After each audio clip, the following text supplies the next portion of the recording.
Time now for Ask the Expert. You don't have to wait until New Year's to make a fresh start. September is self-improvement month.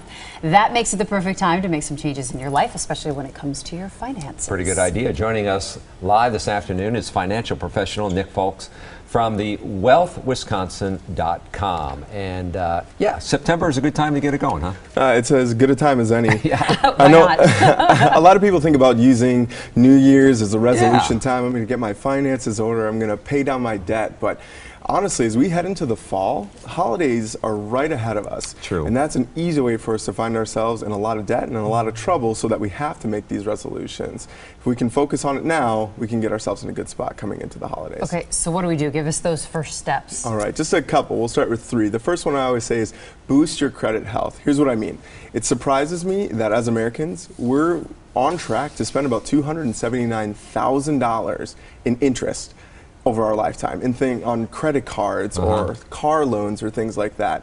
That's an amazing amount of money that we're going to be leaving on the table. And so when we just pay the minimums on our cards or our loans, we're falling right into the creditor's hands. So now if we can create an opportunity to pay down things quicker, we can put ourselves in a greater position. Right, because the one interest you're going to get stuck with is the house, obviously, right? Exactly. But the other ones, the credit cards, they're crazy numbers. They're double-digit numbers, right? Exactly, 21% interest, things like that. We have a tool on our website, wealthwisconsin.com, will really help you track that and organize your payments. So talk about this build a financial fortress. Yeah.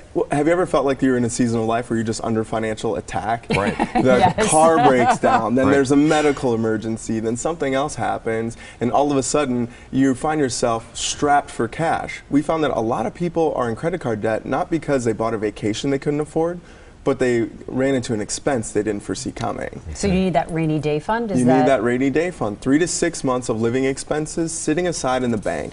So then that way, when one of those expenses rears its ugly head, you have a financial fortress that it doesn't crush you and put you in debt. Budget your bills? What does that mean?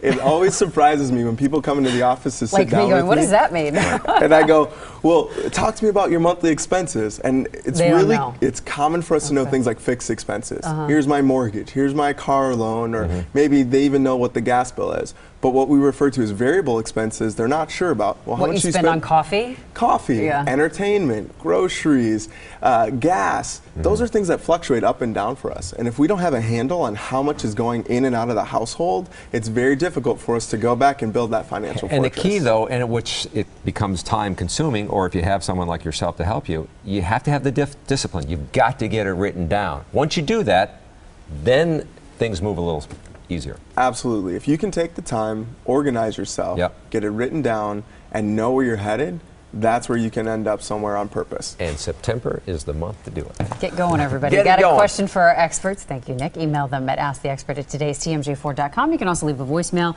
Number to call is right there on your screen.